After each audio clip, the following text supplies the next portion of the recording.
Well, here I am in my gardens at Bonby, which I've been building designing especially over these past 4 or 5 years or so, to paint with from. I mean, earlier on I was spending my summers in France. Now that's changed and I'm here nearly all the year round. I wanted to get these gardens a little bit like a mini money garden, if you like, so I've got my fish pond and so on. Unison Colour Pastel have asked me to do a blog on various subjects, so I've done one where I've taken in my recent trip to France, talking about France, and I shall be going to France again later as well, and done a couple of pastels there. But also I wanted to show this history of building this garden up, especially as a garden to paint in. So I'll show you some pictures of the garden from beginning to end, how we built the raised beds up, we built the flower beds up, and I've actually built the pond itself, completely stocked it with fish and everything else, and the rockery area and the gardens around. A bit late in the summer already because we've lost all of the foxgloves behind me. They've nearly all gone, just got the tips of them left. And next will be the hollyhocks coming out, and they should make a lovely show in a few weeks. Although again I'm due to go back to Provence in a few weeks' time and paint there again for 2 weeks. So in between I just want to fit these in. So just have a nice big piece of paper today, a nice big bit of Canson blue. This is just the direct block and blend method, the old English method of pastels. And then I'll do one in the future showing the method that I like to use of water with pastel onto watercolour paper and building it up over the top. In this case I'm going fairly far back from the scene. Usually I like to get close into larger subjects, larger objects, but I want to get the whole of the scene in and just see how we go.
The hostas are all coming into flower.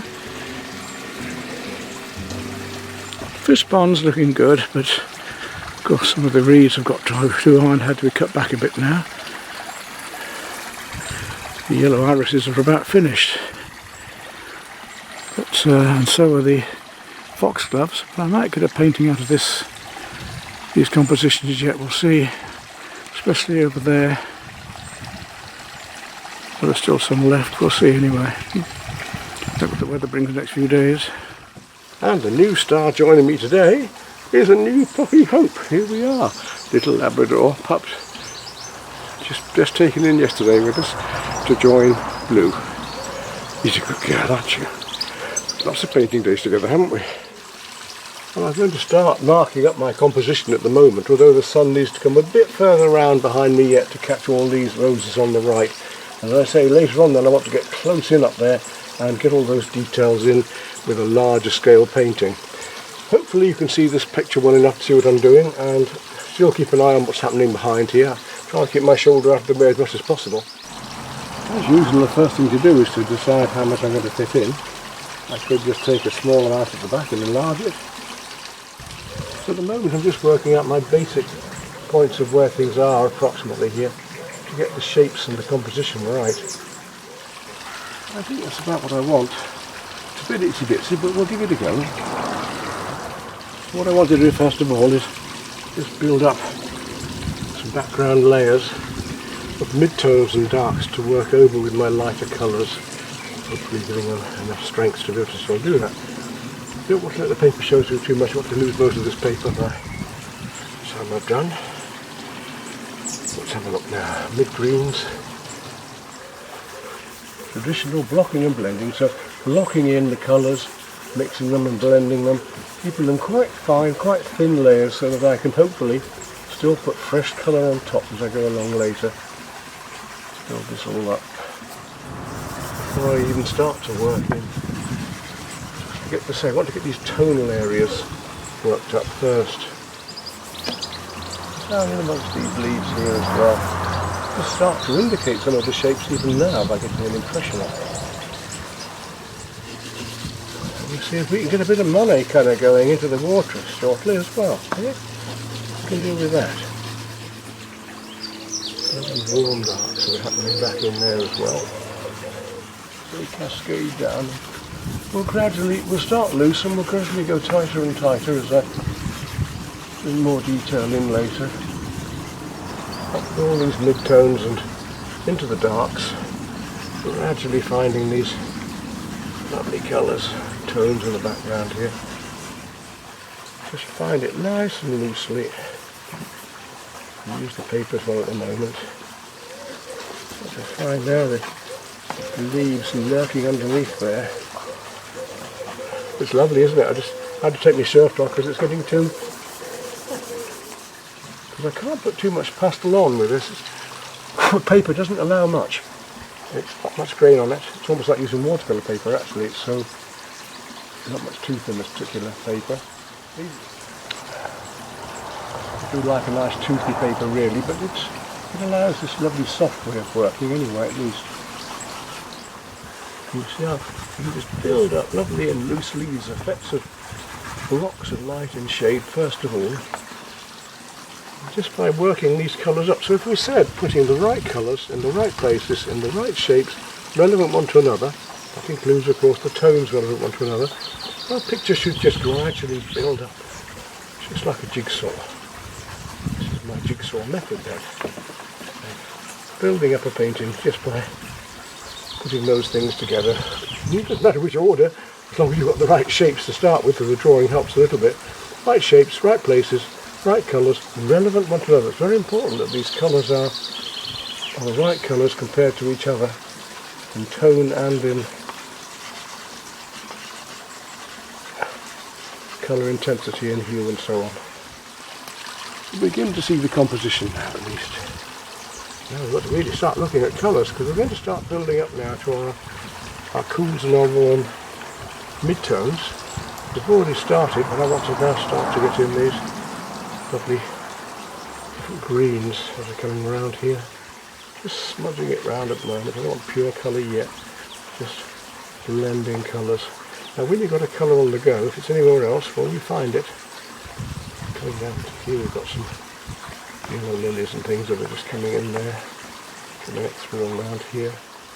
Still going up into my mid-tones. I don't want to come to the brightest colours yet too quickly. Just want to find the light against the dark here. So we have a lovely impressionist Monet type picture finished hopefully.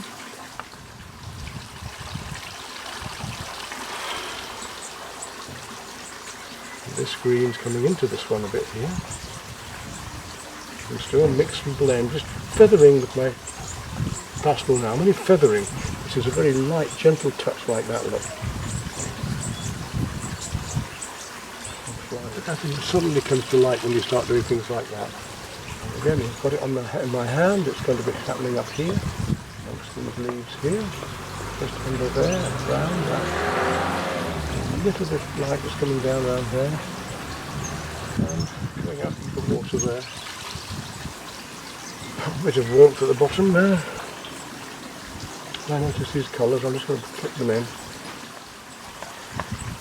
And we start to now just start to work on building up the tips of the leaves coming out here. Of course the sunlight is just shining around the edges of the fountain here as well. So I work very impressionistically with these little dots of colour as I build this up. I find it very difficult to simplify out lumps of colour into one abstract shape. I must admit I admire those that can make patterns out of this sort of composition and simplify it, whereas I tend to see the blocks of colour, but also I just love all the textures going on, this explosion of textures and light that's in the trees and reflecting at this time of year especially. Reflecting the blue light off the sky and these much lighter colours that I'm doing now at the moment. I'm painting now the highlights in. I'm painting actually almost with light across the surface of my branches. Just tickling the board with the pastel to get these effects of light. Build up a picture. And the light's just starting to help make it all form, come out at us. And the pears on the tree here are actually giving us a slightly orange. Suddenly the thing starts coming to life. Very, very light green I had earlier.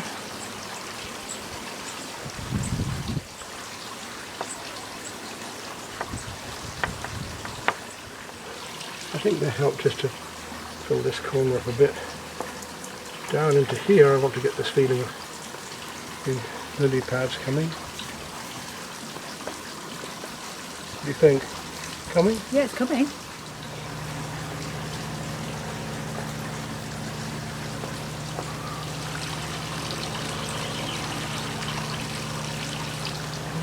Even when you've done a colour you might be keen to see it somewhere else.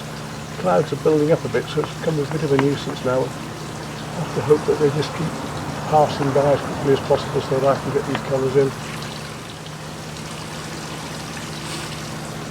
Cascade of colours exploding out of fireworks into here.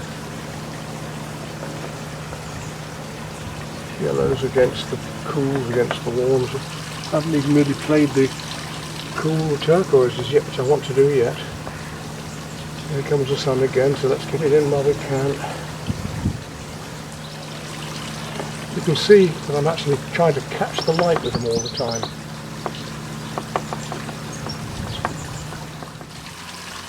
Okay, the sun's out again, so I've got to try and find these colours again.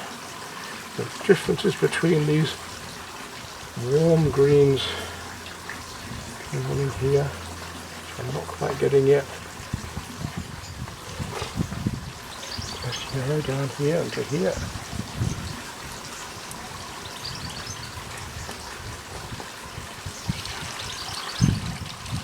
And I think now you're beginning to really see how we can pull these colours out in the sunshine and really enjoy. Well, the sun's coming in and out and I'm trying to find these colours in between the leaves. And some blue as well to really help them to show out. So I'm just doing the deeper colours at the moment. Out into here. Once I've got that purple, I start to notice it everywhere else, don't I? So there we go, I can put it in wherever else it is now as well. Nice big carp, a nice big rud going through there then. There's lovely deep orange rud, golden rud in here.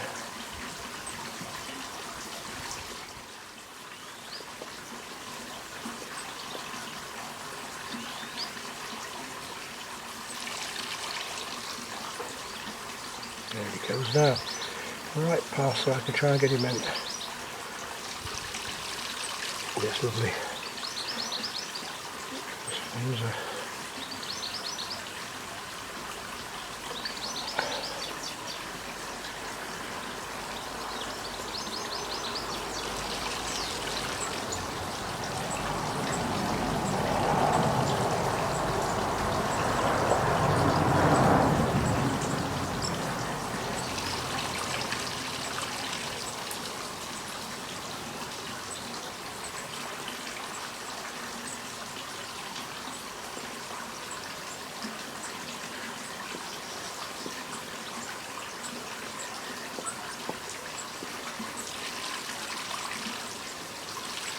just hint at things, don't try and, it's my advice anyway, don't try and drill in too much detail.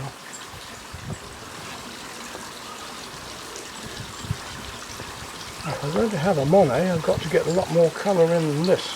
Really hit the blues a lot more. I just want to get my darks up first. I feel these darks going on down amongst the lily leaves down here. Oh, now on the final stretches of this, I feel.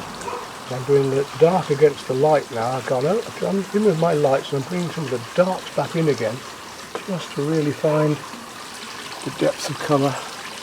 Although black can kill things, as I say, I'm not all that happy using it. Now, I was talking about using Monet's colours earlier, and this beautiful use of the ultramarine blue that we can do to get the reflection and the depth of the water. Let's just try a little bit of that down into here and see what we can do about that. You do have that lovely depth of blue just coming down from the sky to this area here, and also it's the same purple as well. Get these last colours right and make this work.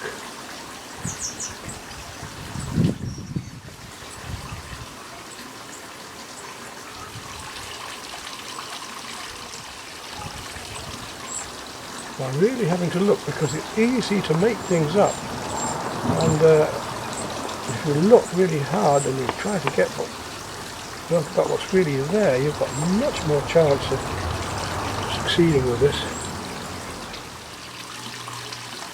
Well, if I put warmer colours up here, it's going to bring these cooler colours out, so I need to do that for the minute here. And also into those branches and things back there. And just one colour that you haven't used can make the whole difference in it. There we are, it makes such a difference. Just one colour, if you can just find it, first of all recognise it and then find it and use it in the right place. And look at the difference that can make. We've got a painting, I hope, that's full of light and life.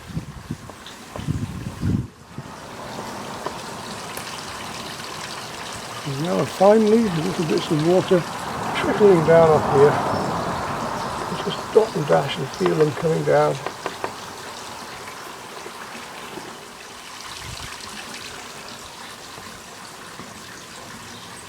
I can't quite get the highlights I would like with the darks and lights. I would like to have had a bit more of these real darks into here. I haven't quite got, but it's nearly there.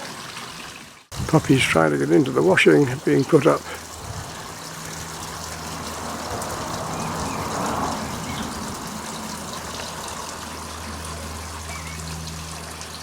Let's get back to this and try and finish it off. A bit here and there. This is where one struggles to finish things off. I think I'm almost there. So it's just this area here I'm not quite happy with yet. Just finding these last colours here that's avoiding me a bit. I just need to balance that down here.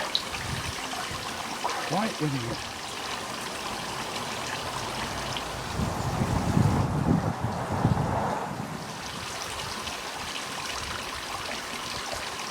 Darks here and there that I haven't quite got. If I can get them in, it's going to make all that difference.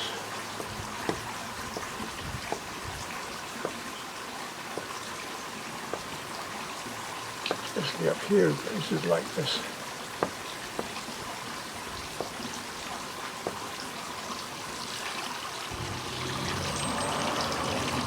There, I think we have it. We're going to get it. Who knows? Yeah, we'll just finish off now. A few lighter pinks to put in here and there. There's this colour.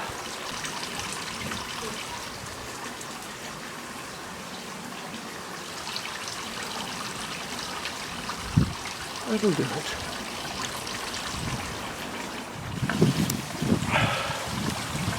Okay, well there we are then. Big pastel, just to demonstrate on ordinary paper blocking and blending technique, building a garden, painting a pastel afterwards.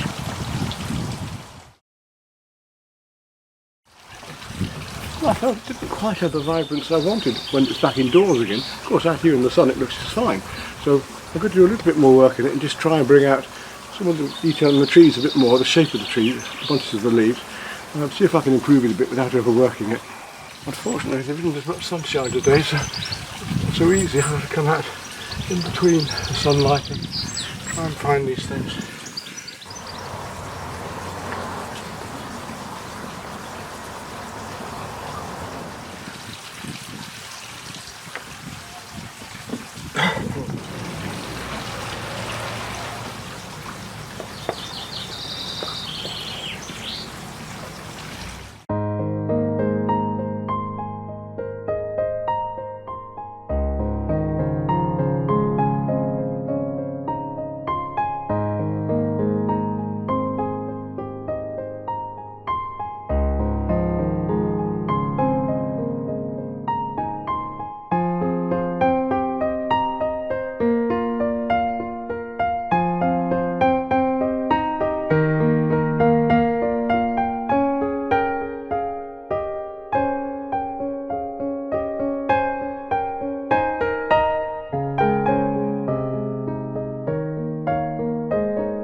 Just finish off these last flowers of the light colours here. These Jacksons.